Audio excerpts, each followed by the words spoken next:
एक बार इस देश में दंगे भड़काना चाहते हैं। मुझे लगता था कि हम सब मिलकर एक हिंदू राष्ट्र बना रहे हैं, लेकिन आपका भाषण ये आपके सब देखकर मुझे लगा आप हिंदू पाकिस्तान बनाने जा रहे हो। लेकिन मैं आपको बताता हूँ भाई साहब, आप मुझे कुछ मत सिखाइए, मैं बहुत पढ़ लिख कर आया हूँ यहाँ, चिंता मत करिए।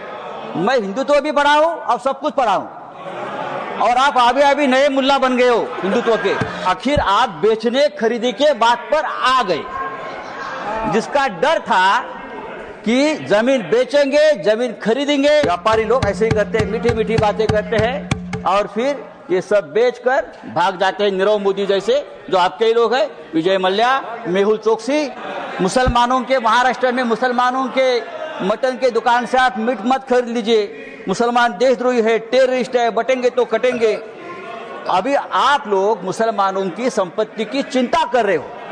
इतनी चिंता हो रही है कि मुझे डर लगने लगा है, और मुसलमान भी डरे, हिंदू भी डरे हैं कि इतनी चिंता गरीब मुसलमानों की क्यों हो रही है। रिजू जी, मैंने आपका भाषण सुना, तो ये असली मुद्दा जो है उसी दिन आपने ये बिल लेकर आए हो, उसी दिन डाइवर्ट करने के लिए, उसी दिन।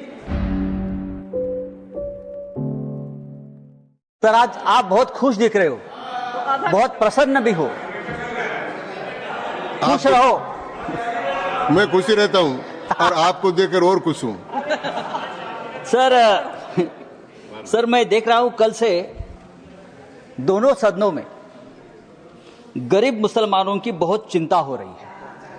अचानक इतनी चिंता हो रही है कि मुझे डर लगने लगा है, और मुसलमान भी डरे, हिंदू भी डरे हैं कि इतनी चिंता गरीब मुसलमानों की क्यों हो रही है।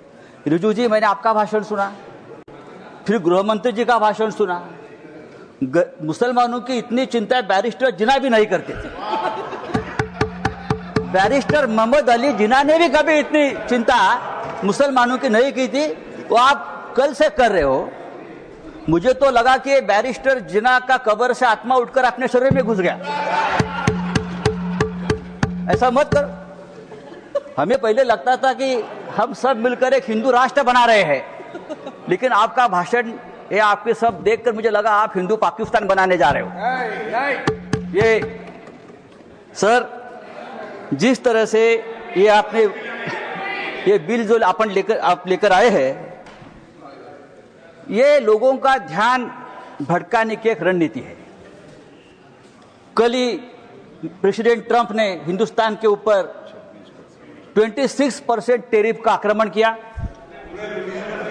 पूरा सबको डुबा दिया।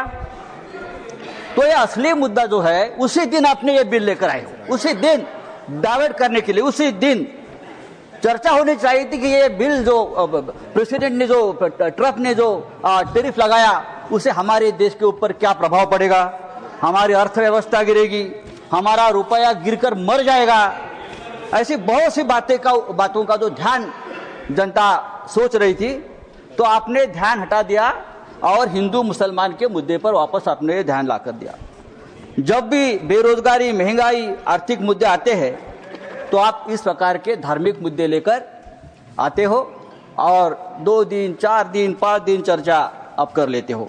सर, गरीब मुसलमानों की बात आप लोग कर रहे हो, करोड़ों गरीब मुसलमानों के हित की बात आप कर रहे हो। आपको मुसलमानों की चिंता कब से होने लगी?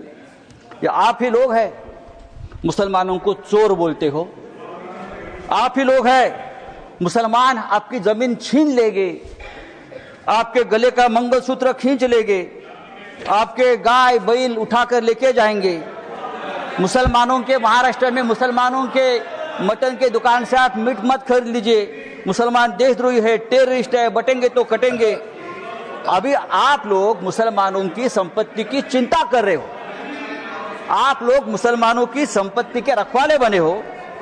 लेकिन मैं आपको बताता हूं भाई साहब, आप मुझे कुछ मत सिखाइए, मैं बहुत पढ़ लिख कर आया हूं यहाँ, चिंता मत करिए। मैं हिंदुत्व भी पढ़ा हूं और सब कुछ पढ़ा हूं, और आप अभी नए मुल्ला बन गए हो हिंदुत्व के। आप हमें मत सिखाइए, हमारा जन्म हिंदुत्व के काम के लिए हुआ है।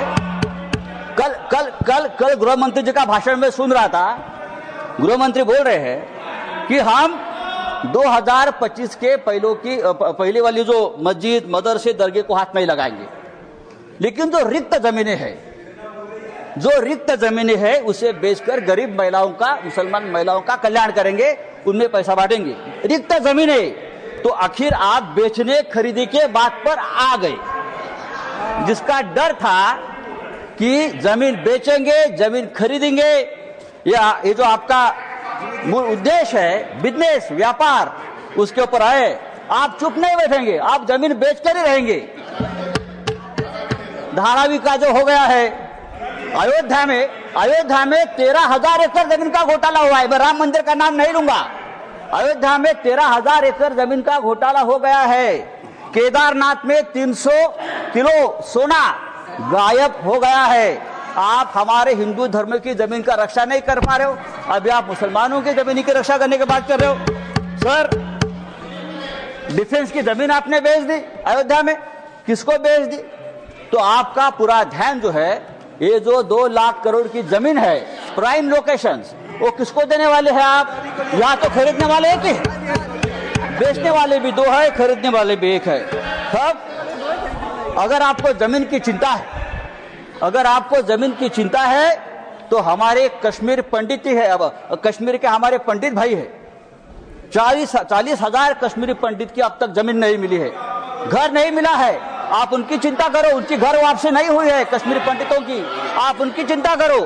सर, लद्दाख में चाइना घुसकर हमारे जमीन पर कब्जा कर बैठा है, 40,000 वर्ग किलोमीटर। आप हमारे चाइना के जो कब्जे में जमीन है, आप उसकी चिंता करो। आप हाँ दीजिए, हम रक्षा करेंगे, हमारा देश है। तो ये जो आपने एक बिल लाया है संजय जी, ये जो आपने बिल लाया है, वो आपका उद्देश्य साफ नहीं है। आप वो जमीन का व्यवहार करना चाहते हैं। अभी तो बड़ी बड़ी बातें, मीठी मीठी बातें आप करते हो, लेकिन आप व्यापारी लोग हो। व्यापारी लोग ऐसे ही करते हैं, मीठी मीठी बातें करते हैं और फिर ये सब बेचकर भाग जाते हैं। नीरव मोदी जैसे जो आपके ही लोग हैं, विजय मल्ल्या, मेहुल चोकसी भाई साहब। तो मैं आपको बोल रहा हूं, ये जो बिल लाया, thank you Sanjay ji, thank you.